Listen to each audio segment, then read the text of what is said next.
হ্যাঁ, নমস্কার। রাম নাম নাম।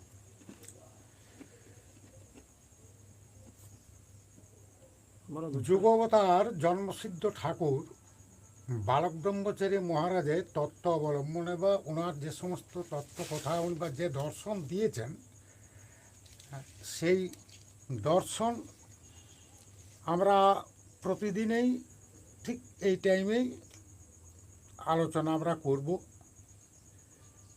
আপনারা শুনুন, দেখুন কেমন কি লাগে। আজই সূচনা।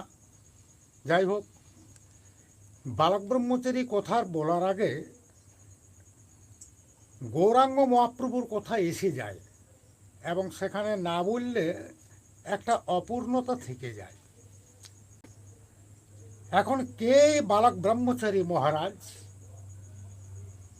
সেই পরিচয়টা আমাদের একটু জানার দরকার।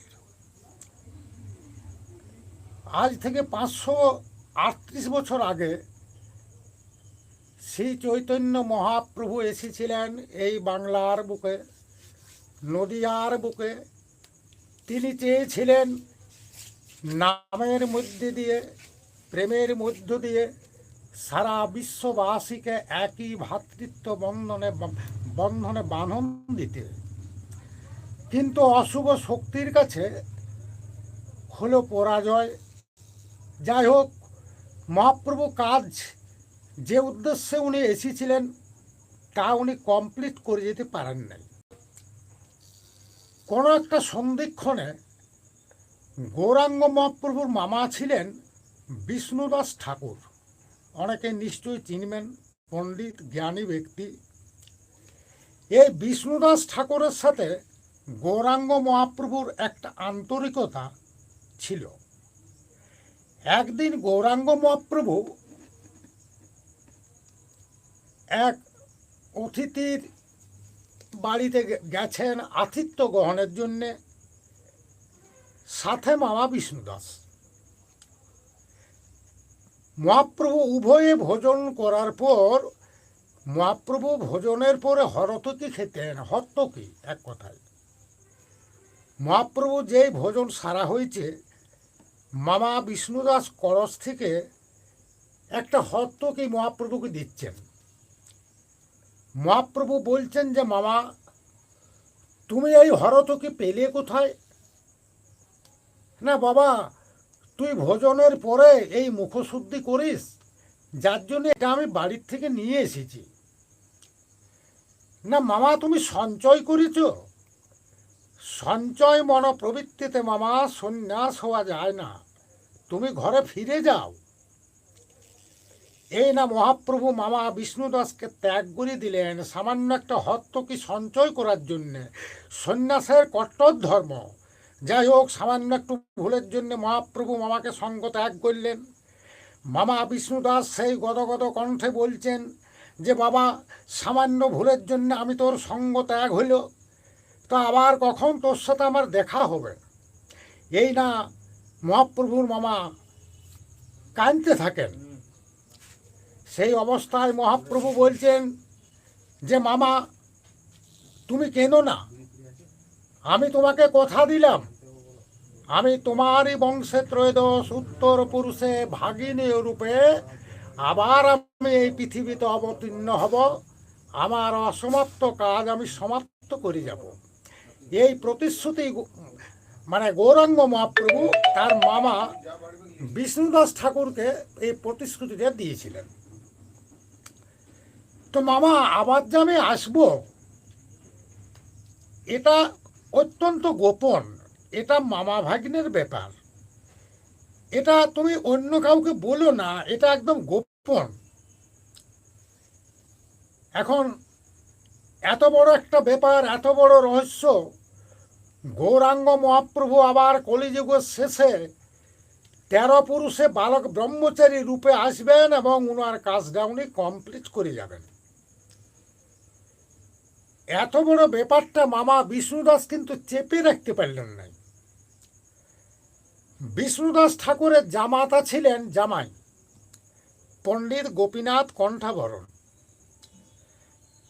সেই শ্বশুরমশাই জামাইকে ডেকে বলছি যে, বাবা আমার ভাগ্নে গৌরাঙ্গ মহাপ্রভু আবার কলিযুগের শেষে পূর্ণ শক্তি নিয়ে কল্কি অবতার রূপে অবতীর্ণ হবেন এবং উনার অসমাপ্ত কাজ সমাপ্ত করে যাবেন। আবার মহাপ্রভু আসছেন কলিযুগের শেষে পূর্ণ শক্তি নিয়ে। তো বাবা, এটা আমাকে ভাগিনে নিষেধ করেছিল, কিন্তু আমি এত বড় রহস্য আমি না বলে পাচ্ছি না। আমি তোমাকে উপযুক্ত মনে করে আমি তোমাকে এই কথা বললাম, তুমি কাউকে বলো না। গোপীনাথ কণ্ঠাভরণ ছিলেন পণ্ডিত, জ্ঞানী, কবি। তিনি এই রহস্যের কথা কবিতার ছলে লিখলেন। কোথায় লিখলেন? নাগার্জুনম বলে গ্রন্থ আছে, হয়তো অনেকেই জানে না। এটা ক্যালকাটা ন্যাশনাল লাইব্রেরিতে এটা পাওয়া যাবে।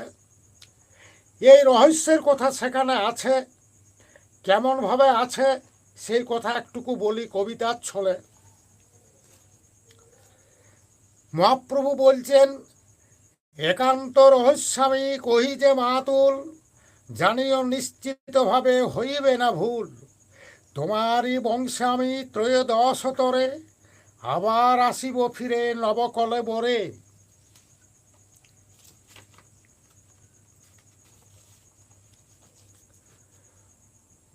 মাতুল আমি ভাগিনেয় তব, তখনও তোমায় আমি ভাগিনেয় হব।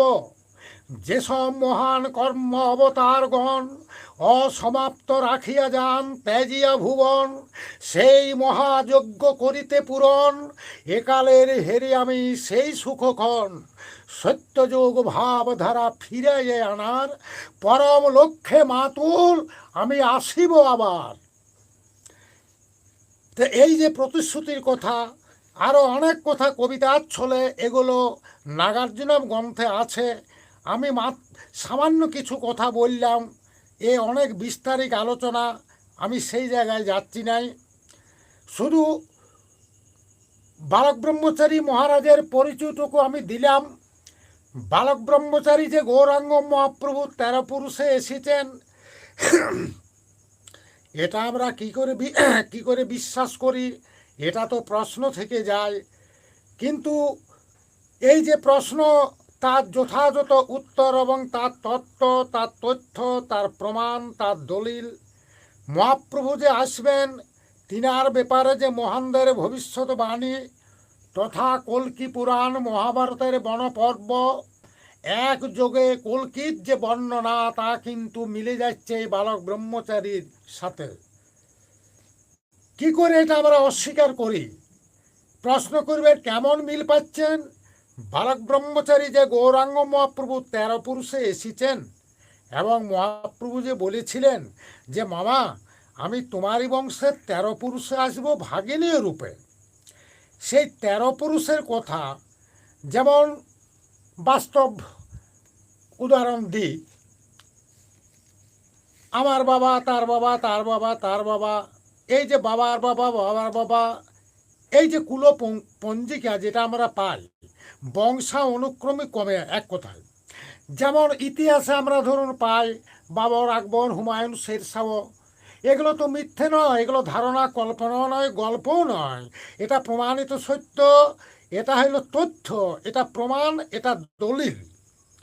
সেই রকম বালক ব্রহ্মচারী যে গৌরাঙ্গ মহাপ্রভু সে পুরুষে এসেছেন, এটা কিন্তু এটা তথ্য, এটা প্রমাণ, এটা দলিল। তাছাড়া আর কি কি আমরা তথ্য পাই, কি তত্ত্ব পাই? বিভিন্ন মহাপুরুষের যে ভবিষ্যৎবাণী করেছেন, তথা রামকৃষ্ণদেব, লোকনাথ ব্রহ্মচারী, তৈলঙ্গ স্বামী, রামকৃষ্ণদেব, বিভিন্ন মহানের যে ভবিষ্যৎবাণী, সেই ভবিষ্যৎবাণীর সাথে আমরা মহাপ্রভুর যে পুনরাগমন তথা কল্কি অবতার রূপে বালক ব্রহ্মচারী রূপে আবির্ভূত এই বাংলার বুকে যে তিনি হয়েছেন, সেইটুকুই শুধু আমরা বলতে চাইছি। এবং উনার এই যে ব্যাপার, উনার যে মানে টোটাল ব্যাপারটা যদি আমরা চিন্তা করি, তার যে জন্ম বৃত্তান্ত, তার যে, আমি কিন্তু আজ ওই জায়গায় যাচ্ছি না, শুধু এইটুকুই পরিচয় দিলাম যে বালক ব্রহ্মচারী মহারাজ গৌরাঙ্গ মহাপ্রভু 13 পুরুষে এসেছেন। পরবর্তী আলোচনার সঙ্গে ইনার যে বিশালত্ব, ইনার ব্যাপার সমস্ত কথা আমরা আলোচনা করব। এখন বালক ব্রহ্মচারী মহারাজ কি বলতে চাইছেন, সেই তার যে কথা, মহানের একটা ব্যাপার কি জানেন, মানে যখন যেটা ওনাদের আসে ঝড়ের মতো বলে যান, যখন যে সাইডটা বলে যান, যখন ওনারা রাজনীতি চূড়ান্ত চর্চা করেন, কাকে বলে প্রকৃত রাজনীতি, কাকে বলে প্রকৃত বেদনীতি, কাকে বলে সমাজনীতি, আবার যখন চূড়ান্ত পর্যায়ে চলে যান সে শূন্য তত্ত্ব, মহাতত্ত্ব, সে নির্বাণ নির্বিকল্প তত্ত্ব, এই যে বিভিন্ন সাইডের কথা, বিভিন্ন অবস্থার কথা, যখন তাদের একটা খেয়াল তাদের মধ্যে আসে, সেটা ঝড়ের বেগে বলে যান। ঠিক সেইভাবে বালক ব্রহ্মচারী এক একটা পরিস্থিতি ঘটনাক্রমে বিভিন্ন কথা বিভিন্নভাবে বলে গেছেন। হাজার হাজার বই, হাজার হাজার হ্যান্ডবিল, এই সমস্ত কথা, এত কথা আমাদের পক্ষে জানা এবং জনগণের পক্ষে জানা এটা কিন্তু সম্ভব নয়। এত কথা, এত তত্ত্ব, এত জানা বর্তমান যুগে মানুষের সময় ধরুন খুবই কম। তাই বালক ব্রহ্মচারী মহারাজ বললেন, দেখ রে, আমি তো যখন যেটা বলে যাই ঝড়ের মতো বলে যাই, অনেক সময় যে কি হয়, তো যাই হোক, তোরা কিন্তু এইগুলোকে গুছিয়ে একটা জায়গাতে তোরা মানে গ্রথিত করবি সংক্ষিপ্তকারে, যাতে জনগণ আমার ব্যাপারটা এবং রাম নাম রাম এটা কি, আমার পরিচয় কি, সন্তান দল কি, সন্তান দল কেন আমি করলাম, সন্তান দলের কর্ম কি, এইগুলো যাতে জনগণ জানতে পারে। সন্তান দলের আদর্শ কি, সন্তান দলের উদ্দেশ্য কি, এই কথাগুলো সংক্ষিপ্তকারে হাজার বইয়ের মধ্যে যেটা এক কথায় জিস্ট জিনিস সংক্ষিপ্তকারে জনগণের কাছে পরিবেশনের জন্যে আলাদাভাবে সেটা কাটিং করে আমরা ভক্তরা জনগণের কাছে তথা মানুষের কাছে তার তত্ত্ব দর্শন আমরা ডিস্ট্রিবিউট করছি। সূচনা উনি যে সমস্ত কথা বলেছেন, কি বলেছেন, প্রথম কথা উনি বলেছেন, এই যে সন্তান দল আমি করলাম, সন্তান দলটা কী এবং কেন, এর তো একটা উদ্দেশ্য থাকবে। সেই উদ্দেশ্যের কথা উনি বলছেন, একটুকু মন দিয়ে শুনুন। ওনার যে সমস্ত কথাবার্তা, ওনার যে ধর্ম, তত্ত্ব দর্শন, বিজ্ঞান তথা রাজনীতি, সমাজনীতি, বেদনীতি, প্রকৃতির অফুরন্ত জ্ঞানের ভান্ডার উজাড় করে দেওয়া, এরই মধ্যে ভক্ত অর্জুনের জিজ্ঞাসার ব্যাপারে ভগবান শ্রীকৃষ্ণ যেমন গীতা উদ্গীত করেছিলেন, তেমনি সাংবাদিকদের প্রশ্নের উত্তরে স্বতঃস্ফূর্তভাবে এ যুগের যুগত্রাতা যুগপুরুষ জন্মসিদ্ধ ঠাকুর বালক ব্রহ্মচারী মহারাজ মহাগীতা দান করেছেন। ভক্তি, শক্তি, জ্ঞান, প্রেম নামে চূড়ান্ত বাস্তব বিশ্লেষণ, বাস্তব নিদর্শন তুলে ধরেছেন। মন্দির, মসজিদ, গির্জায় বন্দি ঈশ্বরকে সার্বজনীন অখণ্ডতায় প্রতিষ্ঠা করেছেন। ধর্মকে সংস্কার মুক্ত করে দেখিয়েছেন। রাজনীতির পূর্ণতা দিয়েছেন। নুন ছাড়া তরকারি যেমন অগ্রাহ্য, তেমনি ধর্ম ছাড়া রাজনীতি সে একই কথা। যাই হোক, মূল কথায় আসি। সন্তান দলের যে তত্ত্ব, সেই সন্তান দলের তত্ত্ব প্রসঙ্গে ঠাকুর বলছেন, পৃথিবীর সর্বত্রই আমরা দেখতে পাই দল আর সম্প্রদায় তথা জাতি আর গোষ্ঠী। সন্তান দল বলতে আমরা সাধারণত বুঝি একটা গোষ্ঠী। সন্তান দল কি তেমনই একটা সীমিত দল, সীমিত গোষ্ঠী? সন্তান দলের প্রতিষ্ঠাতা জন্মসিদ্ধ ঠাকুর বালক ব্রহ্মচারী মহারাজ তার সুস্পষ্ট জবাব দিচ্ছেন, পৃথিবীর তাবৎ আসুরিক শক্তিকে ধ্বংস করার জন্য সৃষ্টি করেছি আমার এই সন্তান দল, সন্তান বাহিনী। এই সন্তান দল কোনো খণ্ড দল, কোনো খণ্ড সম্প্রদায় নয়, এটা কোনো রাজনৈতিক দলও নয়, কোনো ধর্মীয় সম্প্রদায়ও নয়। এই সন্তান দল এক অখণ্ড বিশ্ব পরিবার। পৃথিবীর গর্ভজাত সকল সন্তানকে নিয়েই আমার এই সন্তান দল, সন্তান বাহিনী। এখন কথা হলো সন্তান দলের বাস্তব রূপরেখা।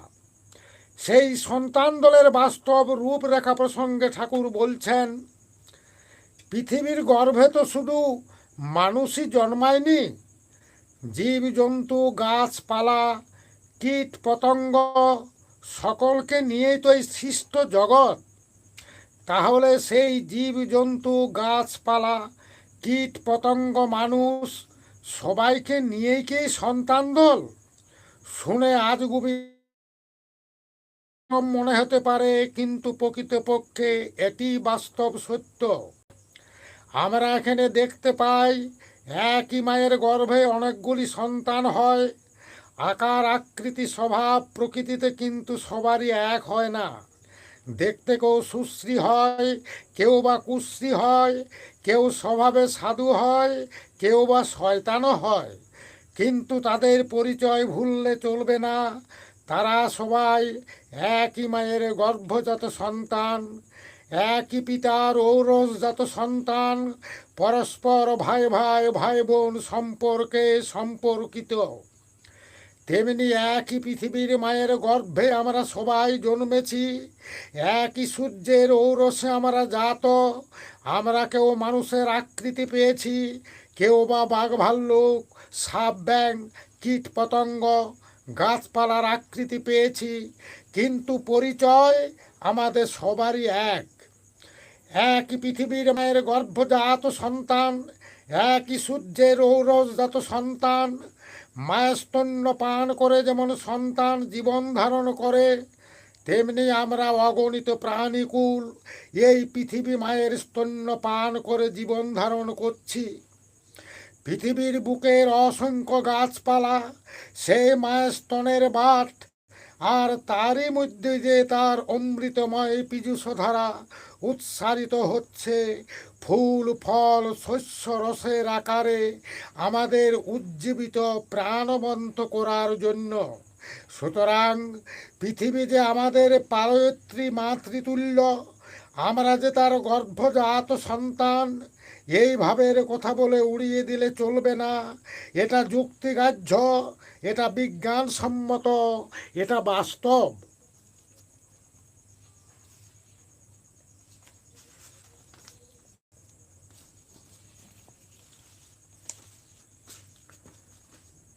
ভুললে চলবে না, পৃথিবী একটা জড়বস্তু নয়, তার প্রাণ, চৈতন্য, জীবন সত্তা আছে। আজকের বিজ্ঞানের যুগে একথা আমরা মানতে বাধ্য। যদি নিরপেক্ষ সংস্কার মুক্ত মন নিয়ে বিশ্লেষণ করি, পৃথিবীর যদি প্রাণ, চৈতন্য, জীবন সত্তা না থাকবে, তাহলে তার বুক থেকে জীবজন্তু, গাছপালা, কীটপতঙ্গ, মানুষ এত অসংখ্য অসংখ্য প্রাণের প্রকাশ ঘটতে পারত না।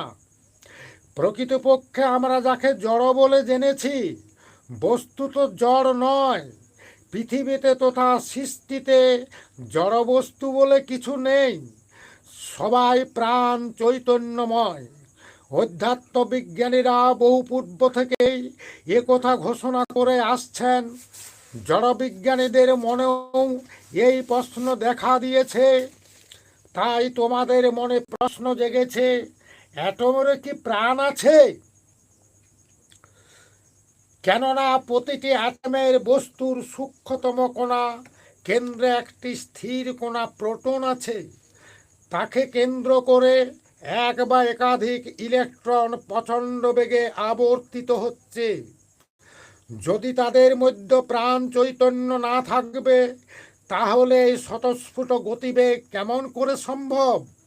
অর্থাৎ শূন্য মহাশূন্য ব্যাপ্ত অগণিত গ্রহ নক্ষত্র সূর্যচন্দ্র অনুপরমাণুরূপে বিশ্ব সৃষ্টির সর্বত্র একই চৈতন্য সত্তা বিরাজমান।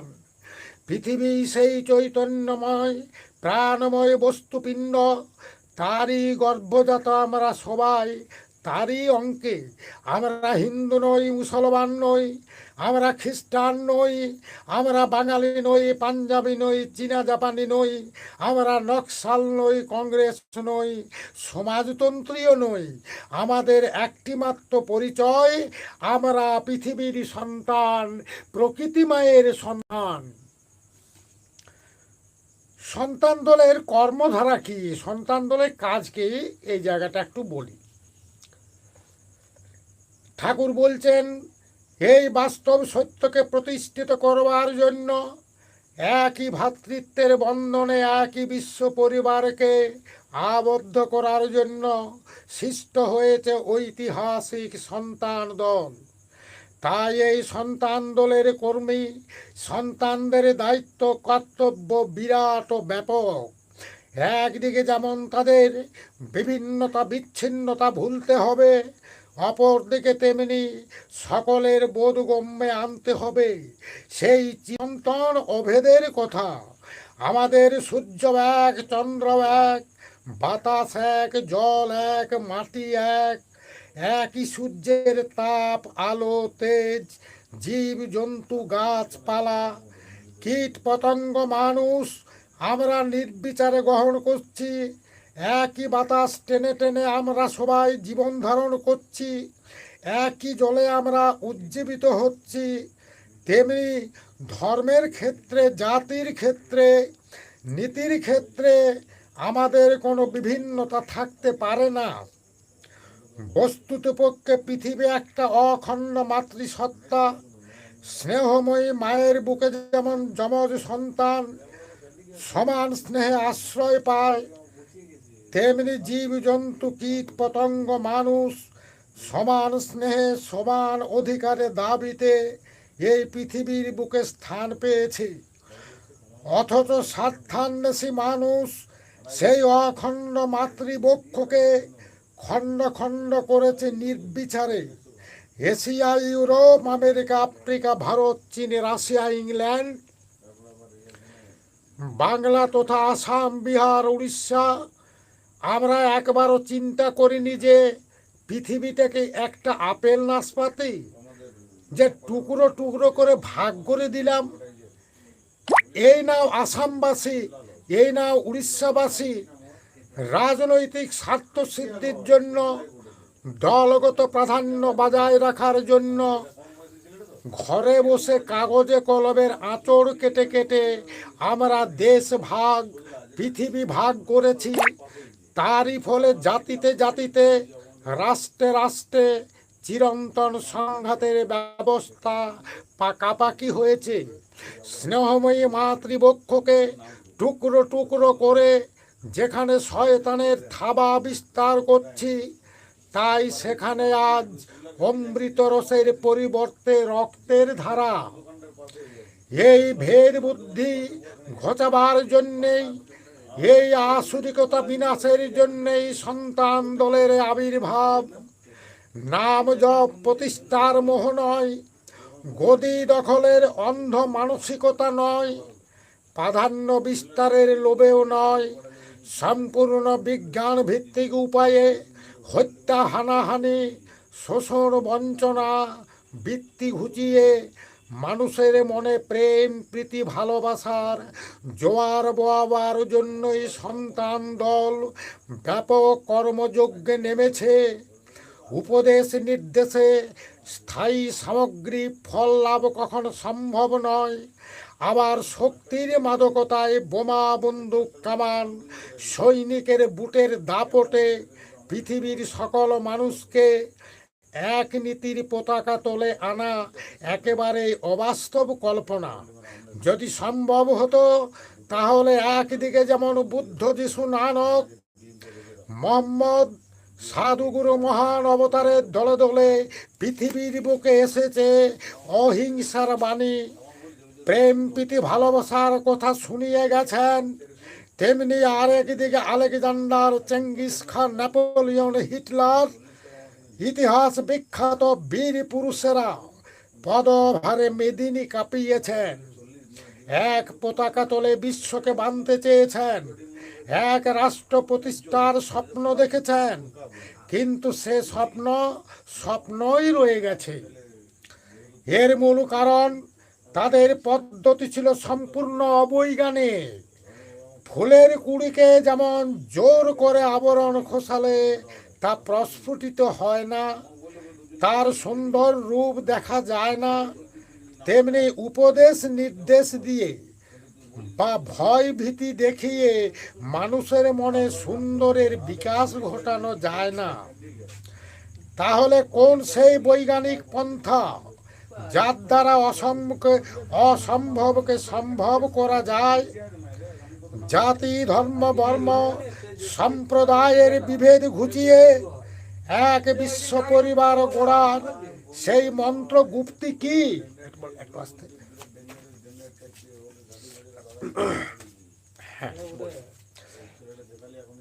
মহান অবতারদের দিকবিজয়ী সাধনা, দিগ্বিজয়ী বীরের অক্লান্ত কর্ম প্রচেষ্টা কেন সারা পৃথিবীতে এক ধর্ম, এক জাতি, এক নীতি প্রতিষ্ঠায় সফল কাম হলো না? তার কারণ বিশ্লেষণ করতে গিয়ে আমরা দুটি জিনিসের অভাব উপলব্ধি করি। প্রথমত, যে তত্ত্ব দিলে সবাই নির্বিধিদায় গ্রহণ করতে পারে, সেই সর্বজনগ্রাহ্য তত্ত্ব তারা দিতে পারেননি। দ্বিতীয়ত, যে ভাষায় কথা বললে সবাই বুঝতে পারে, সেই সর্বজনবদ্ধ ভাষায় তারা কথা বলতে পারেনি। তাই যখন কোনো হিন্দু মহাপুরুষ সূর্যের উপাসনা করতে বলেছেন, শিব, কালী, দুর্গার ভজনা করতে উপদেশ দিয়েছেন, অহিন্দু সম্প্রদায় মানুষ কানে আঙুল দিয়েছেন। আবার কোনো মুসলমান পয়গম্বর ঈশ্বর পুত্রজন পৌত্তলিকতাবাদকে উড়িয়ে দিয়ে নিরাকারের উপাসনা করতে বলেছেন, তখন হিন্দু তথা পৌত্তলিকতাবাদীরা নাক সিটকিয়েছেন। এছাড়া বাস্তব ক্ষেত্রে আর একটা প্রধান অন্তরায় এই যে, ভিন্নভাষী মানুষের কাছে তাদের স্ব ভাষায় কথা বলতে না পারলে সে কথা যতই সৎ ও আদর্শ উপদেশপূর্ণ মঙ্গলদায়ক হোক না কেন, তা তাদের বোধগম্য হয় না বা তারা গ্রহণ করতে পারে না। বেনাবনে মুক্ত ছড়ানোর মতোই তা নিষ্ফল হয়। সেই বিভিন্নতা ঘুচিয়ে বিফলতা ঘুচিয়ে সেই বিফলতা যাতে না আসে, এক বিশ্ব পরিবার গড়ার কাজে সকলেই উদ্বুদ্ধ হয়। তারই জন্য জন্মসিদ্ধ ঠাকুর বালক ব্রহ্মচারী মহারাজ তার বেদকর্মী ধর্ম সৈনিক সন্তান দলের হাতে এক অভূতপূর্ব তত্ত্ব ধ্বনির সমন্বিত হাতিয়ার তুলে দিয়েছেন। সে হলো রাম ও নারায়ণ রাম। এই তত্ত্ব, এই ধ্বনি বিশ্বজনীন। একই পিতৃপুরুষ, একই বীর্য সত্তায় পরিচয় সমন্বিত সেই তত্ত্ব ও ধ্বনি মন্থন করলে আমরা সকলের বিভিন্নতা ঘুচে যাবে। সকল অবিলতা, কুসংস্কার, অন্ধ গোড়ামি ধুয়ে মিছে গিয়ে স্বচ্ছ নির্মল এক জাতি, এক ধর্মের তত্ত্ব প্রতিষ্ঠিত হব। কেমন করে তা সম্ভব? কোথায় তার বিজ্ঞান ভিত্তিক সত্যতা?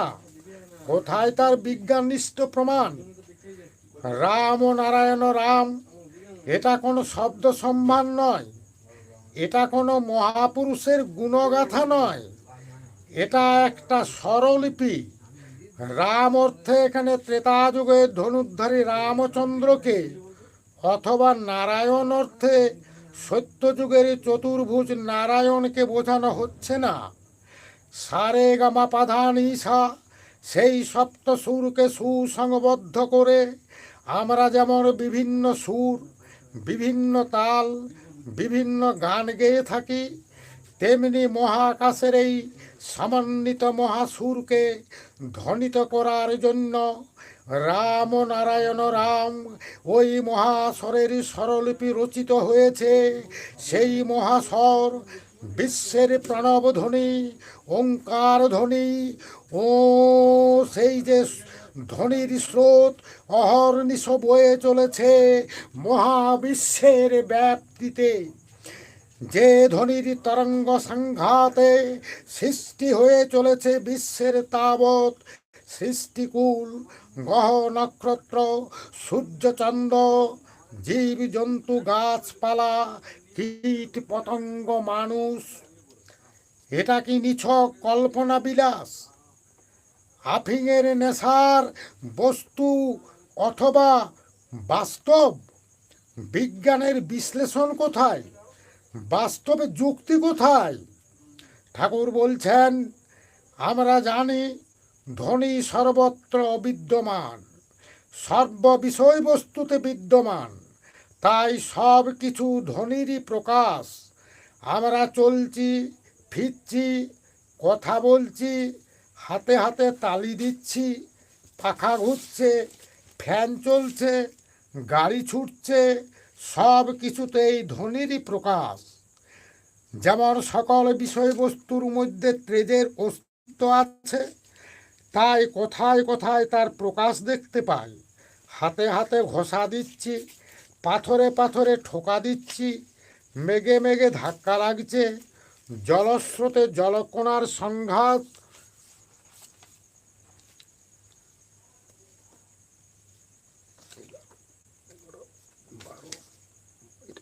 উল্টো হয়ে গেল নাকি?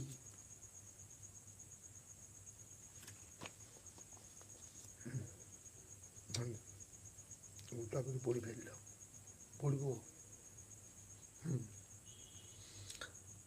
ইংল্যান্ড, বাংলা, আসাম, উড়িষ্যা, আমরা একেবারে চিন্তা করি না যে পৃথিবীতে একটা, এটা পড়া হয়েছে, ভুল হচ্ছে, 1 মিনিট। এই জায়গাটা রামে, আচ্ছা এটা 12, 10, 10-এর পরে 11 তো পড়ল, 12 এটা পড়া হইল। আচ্ছা কোন জায়গায় 13, আচ্ছা 13। মেঘে মেঘে ধাক্কা লাগছে, জলস্রোতে জলকণার সংঘাত হচ্ছে, তাপবিদ্যুতের সৃষ্টি হচ্ছে। ঠিক তেমনি সকল বিষয়বস্তুর মধ্যে ধ্বনির অস্তিত্ব আছে বলেই কোথায় কোথায় তার প্রকাশ ঘটে। কিন্তু সেই সর্বব্যাপ্তমান ধ্বনি কোন ধ্বনি, কোন সুর? বিজ্ঞানের ভাষা কি এইখানে মূক? আমরা বাস্তবে দেখি, যে কোনো জিনিস হাতে নিয়ে প্রচণ্ড বেগে ঘুরালে একটা বিশেষ শব্দের প্রকাশ হয়। সেই শব্দটা কি না ওঙ্কার ধ্বনি। গাড়ির চাকা ঘুরছে, প্লেনের প্রপেলার ঘুরছে, সিলিংয়ের পাখা ঘুরছে, সবই ওই একই শব্দের প্রকাশ করছে।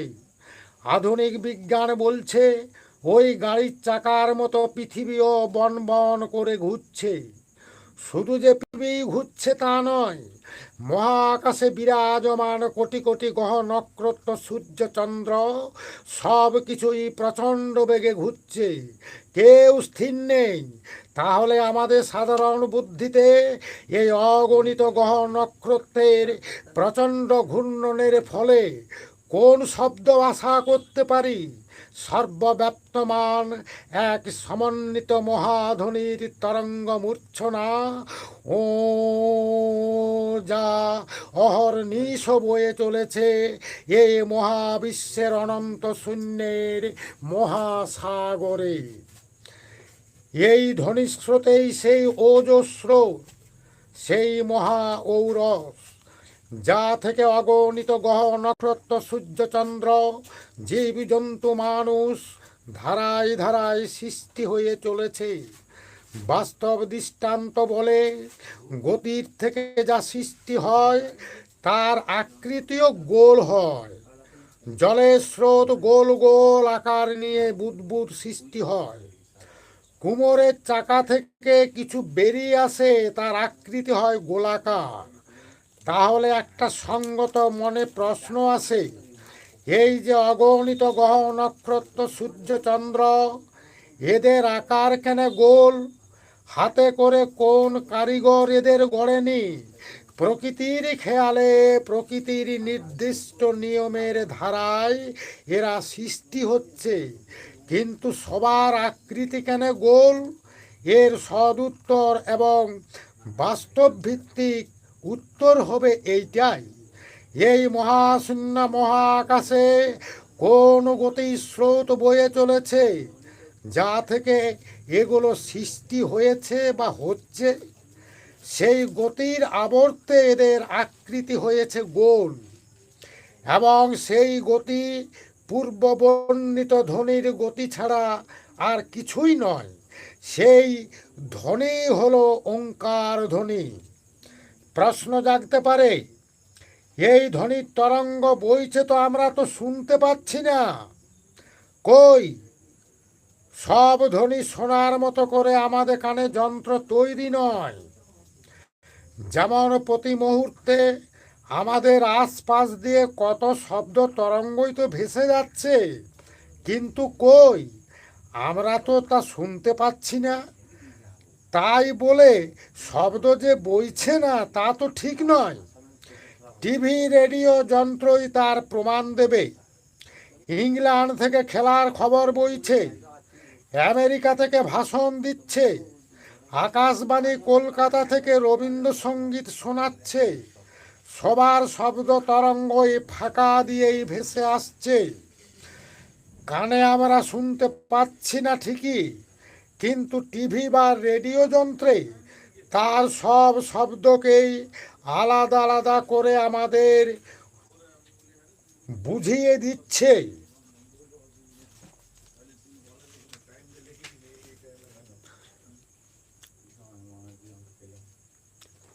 ওই সর্বব্যাপ্তমান ধ্বনি তরঙ্গ থেকেই সৃষ্টি হয়েছে গ্রহ নক্ষত্র সূর্য।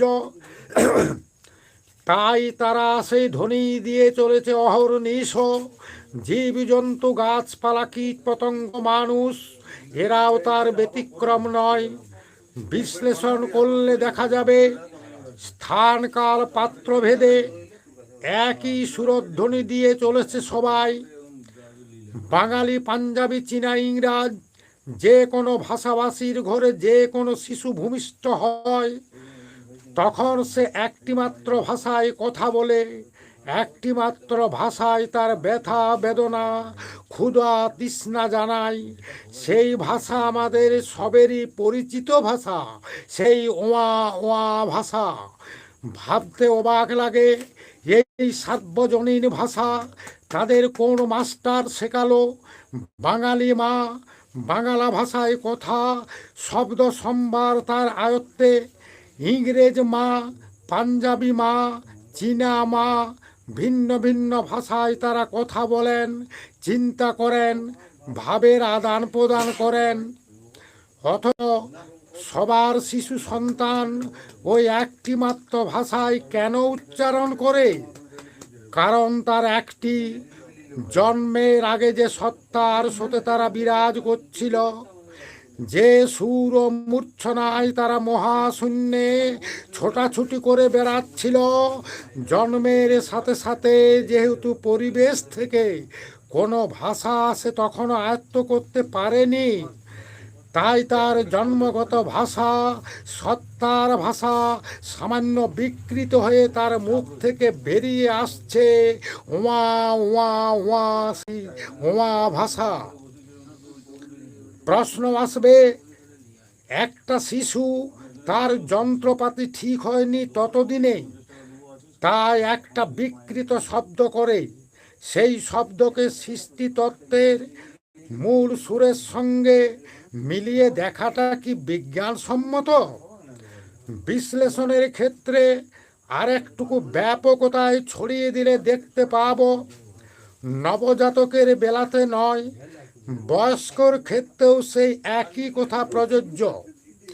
ধরা যাক একজনা বয়স্ক, তিনি বাঙালি, পাঞ্জাবি, চীনা, জাপানি, ইংরাজ, পণ্ডিত, মূর্খ, কবি, সাহিত্যিক যেই হন না কেন, প্রচণ্ড জ্বরের ঘোরে অচৈতন্য হয়ে পড়েছেন, বাহ্যজ্ঞান শূন্য অবস্থা তার, কিন্তু সেই অজ্ঞান অচৈতন্য অবস্থায় তার শরীরের কষ্টের প্রকাশের ভাষা একটি।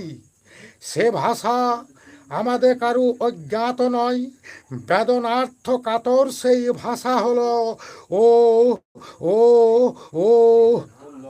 মায়েরা প্রসব করেন, প্রসব বেদনা উঠে। সৃষ্টির ক্ষেত্রে দেখা যায় ব্যথা যত বেশি হয় সৃষ্টি তত সুন্দর হয়, সুপ্রসব হয়। শিল্প, সাহিত্য, কাব্য, জীবন সকল ক্ষেত্রেই একথা প্রযোজ্য।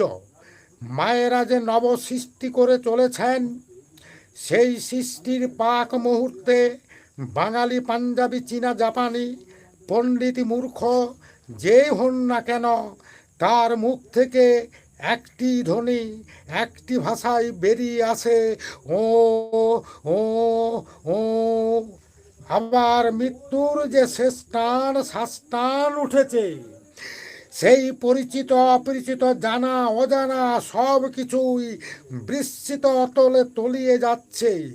কবি, সাহিত্যিক, পণ্ডিত, মূর্খ, বাঙালি, ইংরাজ যিনি হন না কেন, মহাপ্রস্থানের পথে তখন পাড়ি জমিয়েছেন একটি মাত্র ভাষাকে আশ্রয় করে। সেই ভাষা, যে ভাষার সাগরে, যে ধ্বনির সাগরে আমরা হারিয়েছিলাম, মিশিয়েছিলাম, আমাদের অজ্ঞাতে আমাদের মুখ থেকে সেই বেরিয়ে আসে ভাষা, অর্থাৎ আকার, আকৃতি, স্বভাব। প্রকৃতিতে আমরা ভিন্ন হলেও যে অভিন্ন সুরধ্বনি আমাদের সত্তায় সত্তায় সুপ্ত হয়ে রয়েছে, ফাঁক ফুরসত পেলেই তা আত্মপ্রকাশ করে। সম্ভবত এই কথায় জানিয়ে দেয় যে আমরা একই বীর্য, একই ধ্বনির ঔরসে জাত, আমরা একই বিশ্ব পরিবারের সন্তান, আমরা পরস্পর ভাই ভাই, ভাই বোনে সম্পর্কে আমরা সম্পর্কিত পরিবার। আচ্ছা, নামের মাহাত্ম্য। সন্তান দলের একটা প্রধান কর্তব্য ঠাকুর বলছেন, গ্রামে গঞ্জে শহরে, ট্রামে বাসে ট্রেনে রাম ও নারায়ণ রাম কীর্তন করা, তার মাধ্যমে আকাশে বাতাসে ইথার সমুদ্রে এই ধ্বনি তরঙ্গকে ছড়িয়ে দেওয়া। কিন্তু সন্তান দলের মূল আদর্শ এক জাতি, এক ধর্ম, এক বিশ্ব পরিবার গড়ার কাজে তা কতখানি সহায়ক, কতখানি বা তা বাস্তব যুক্তিগ্রাহ্য আমরা আগেই জেনেছি। আমরা আলাদা আলাদা আকার, আকৃতি, স্বভাব, প্রকৃতি নিয়ে থাকলেও মূলত প্রত্যেকেই এক একটা শব্দের কোণা, প্রণবের কুড়ি মাত্র। এই কুড়ির সুন্দর রূপকে বিকশিত করতে হলে, সুন্দর গন্ধের মনোমুগ্ধকর প্রকাশ ঘটাতে গেলে তার বিকাশের পরিবেশ সৃষ্টি করতে হবে। আমরা জানি একটা ফুলের কুড়ির সুন্দর রূপ, সুন্দর গন্ধ পেতে হলে জোর করে তার সবুজ আবরণকে, অর্থাৎ বৃত্তিকে খসিয়ে দিলেই তা পাওয়া যায় না। তার জন্য তাকে ফোটাবার সুযোগ দিতে হয়, পরিবেশ সৃষ্টি করতে হয়। আলো, জল, মাটি, বাতাস, ফাঁকা, এই পাঁচটি বিষয়বস্তুর প্রয়োজনীয় যোগান পেলেই কুড়ি বিকাশ লাভ করে, প্রস্ফুটিত হয় পরিপূর্ণ রূপে। তখন দেখা যায় সেই বৃত্তির আবরণ সেই সুন্দর যে রূপকে আড়াল করে রেখেছিল তা নিচের দিকে ঝুলে পড়ে সবার দৃষ্টির অলক্ষ্যে চলে যায়, এমনকি তা খসে পড়ে যায়। ফুল তখন তার অপরূপ রূপ নিয়ে, গন্ধ নিয়ে বিরাজ করে। ঠিক তেমনি বিশ্বজগতে অগণিত প্রণবের কুড়িগুলো হিন্দু, মুসলমান, খ্রিস্টান, বাঙালি, পাঞ্জাবি, চীনা, জাপানি, সমাজতন্ত্রী, শোষণতন্ত্রী, কংগ্রেস, কমিউনিস্ট, বাঘ, ভালুক, সাপ, ব্যাং, অসংখ্য অসংখ্য অসুন্দর পরস্পর ভিন্ন আবরণকে ঢাকা পড়ে আছে, যারা তার সুন্দর বিকাশের পথে অন্তরায় সৃষ্টি করেছে। এই কুড়িগুলোর বিকাশের পরিবেশ সৃষ্টি করতে পারলেই এই সৃষ্ট জগৎ দেখা যাবে এক অপরূপ স্বর্গীয় শোভার রূপ ধারণ করেছে, যেখানে হিংসা, ঈর্ষা, কীট দংশন নেই, জাতি ধর্মের ঝঞ্ঝা বিভেদ নেই, আছে শুধু এক অন্তহীন প্রশান্তি, অনন্ত ভাতৃপ্রেম। প্রশ্ন জাগবে, সেই অনুকূল পরিবেশ কি? একটা ফুলের কলিকে ফুটাতে আলো, জল, মাটি, বাতাস, ফাঁকা, এই পাঁচটি বিষয়বস্তুর মধ্যে বায়ুর ভূমিকায় সমধিক। এই কথা প্রমাণিত হয়েছে বৈজ্ঞানিক পরীক্ষার দ্বারা। একটা কাঁচের ঘরের মধ্যে 20 টব বসিয়ে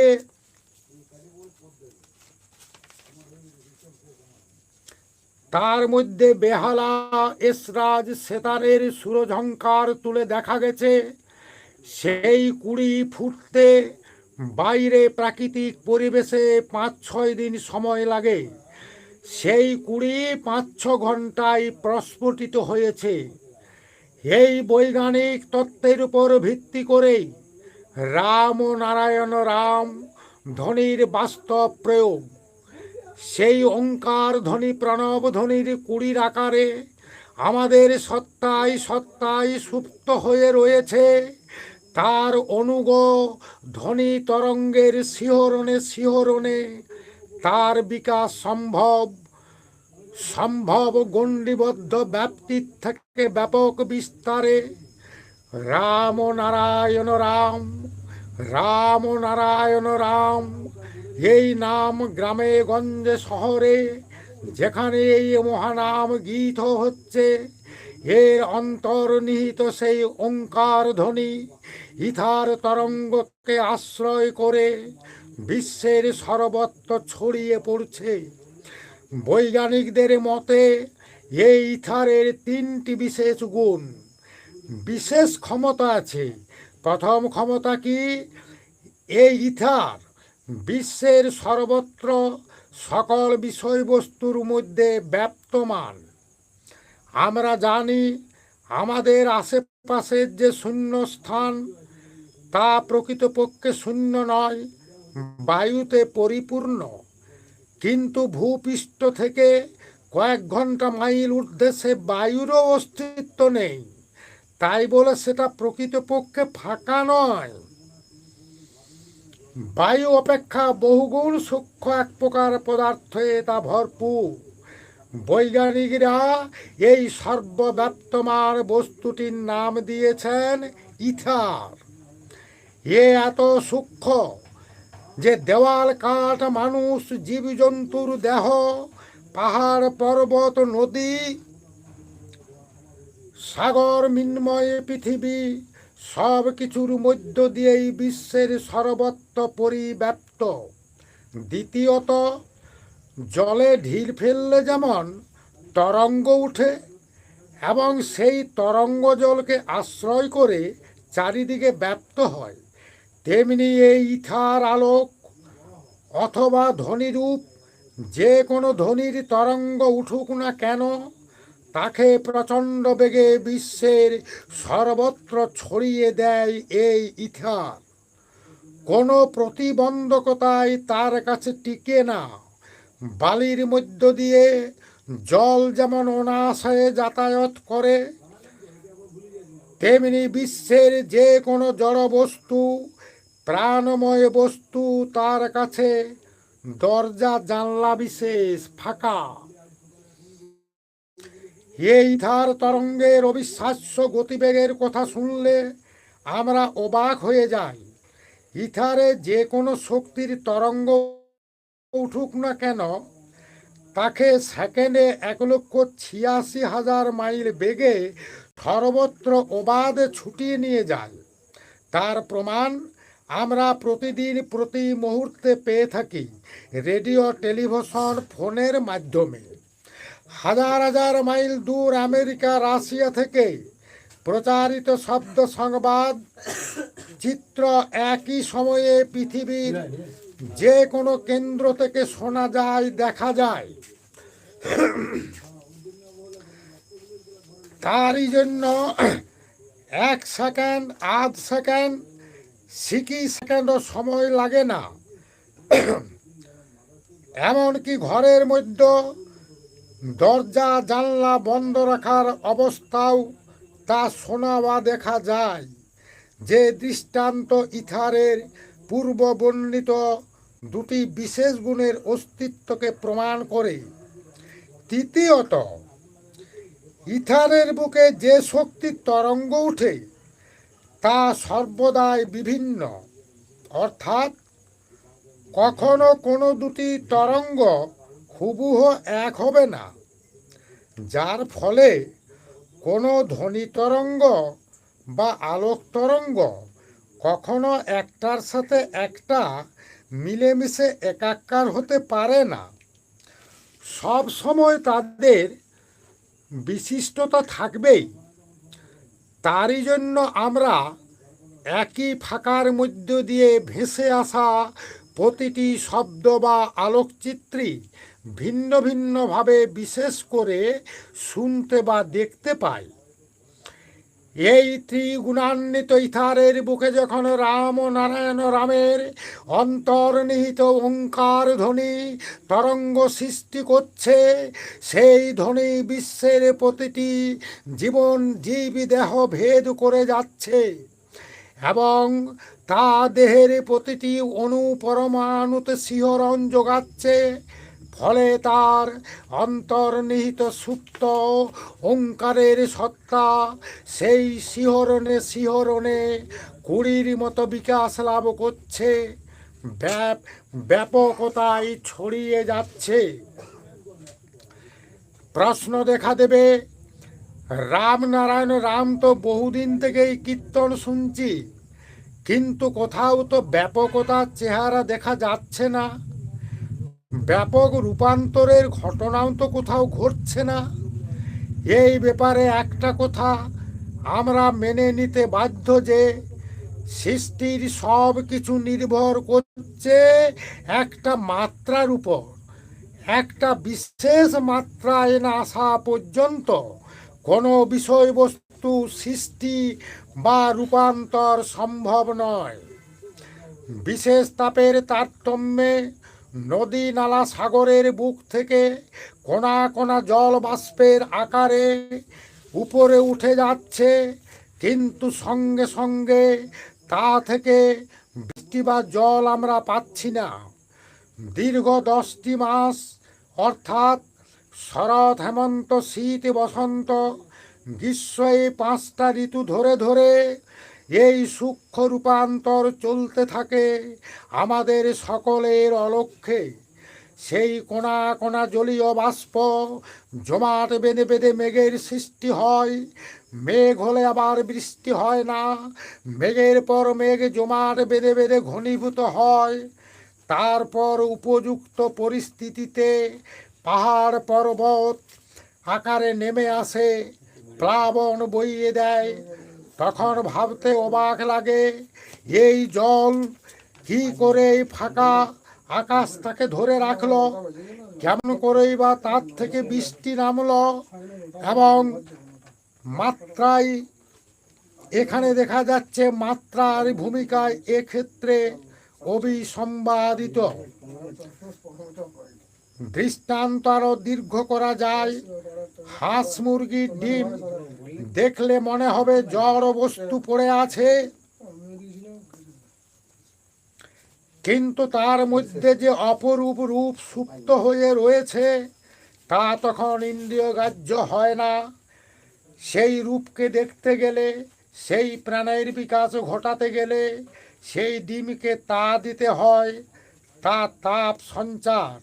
হাঁস বা মুরগির ওই ডিমগুলোকে পেটের তলায় রেখে ধীরে ধীরে তা বিশেষ মাত্রায় তাপ সঞ্চার করতে থাকে। ওই ক্রমবর্ধমান তাপে ডিমের মধ্যে তরল হরহরে বস্তুটি রূপান্তর ঘটতে থাকে। ওই ক্রমবর্ধমান তাপে ডিমের মধ্যে তরল বস্তুটি রূপান্তর ঘটতে থাকে। ক্রমে তা একটা সুন্দর পাখির রূপ নেয়, কিন্তু ওই বিশেষ মাত্রায় তাপ পরিপূর্ণ না হওয়া পর্যন্ত বাইরের থেকে ডিমের কোনো রূপান্তর দৃষ্টিগোচর হয় না, যদিও তার খেয়ালে পরিবর্তন ঘটতে থাকে ধীরে ধীরে। একটুকু বলি, এই জায়গাটা ক্লিয়ার হয়ে যাবে। মানে এই যে হাঁস জাগে বসে তা দেয়, যে হাঁসটা তা দিয়ে মানে বসিয়েছে সে কিন্তু জানে যে কতদিন এটা তাপ দেওয়া হচ্ছে। বাইরের একটা পাবলিক কিন্তু ডিম দেখছে, কিন্তু যে হাঁসটাকে বসিয়েছে সে জানে যে 28 দিন, 2 দিন পরে ওখানে হাঁস ছানা এবং ছানা একটা বাচ্চা বেরোবে। ঠিক সেই রকম এই যে রামনয়ন রাম, এর কোনো এই যে বাহ্যিক প্রকাশ বা সেইভাবে কিছু কিন্তু আমাদের নজরে পড়ছে না। ব্যাপারটা ঠিক ওই ডিমে ওই তা দেওয়ার মতো, ভিতরে ভিতরে কিন্তু একটা পূর্ণতা, মানে একটা বিশেষ মাত্রায় না যাওয়া পর্যন্ত, যেমন 28 দিনেও বাচ্চাটা ডিমেই থাকে, বাদ থেকে ডিম দেখা যায়, কিন্তু 2 দিন পরে বাচ্চা হয়। এই যে রামনারায়ণ রামের এই যে ক্রিয়াটা, এই যে ধ্বনির যে একটা ক্রিয়া, এই ক্রিয়াটা প্রকাশ পাবে একটা বিশেষ তাপমাত্রায়। সেটা কিন্তু আর বেশি দেরিও নয়, সেটা পরিবেশ পরিস্থিতি নিয়ে চিন্তা করলে আমরা কিন্তু অনেকটা অনুমান করতে পারব। যাই হোক, এটা শেষ করে একটুকু।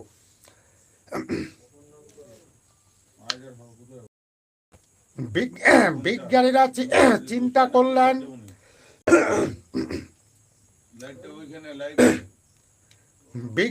চিন্তা করলেন, একটা একটা ডিম ফোটাতে এক একটা হাঁসের প্রয়োজন। একসাথে অনেকগুলো ডিম ফোটানোর সংক্ষিপ্ত পদ্ধতি কি? পরীক্ষার মাধ্যমে জেনে নিলেন হাঁসের সঞ্চারিত তাপের মাত্রা, যে মাত্রায় ডিম ফুটে বাচ্চা হয়। তারপর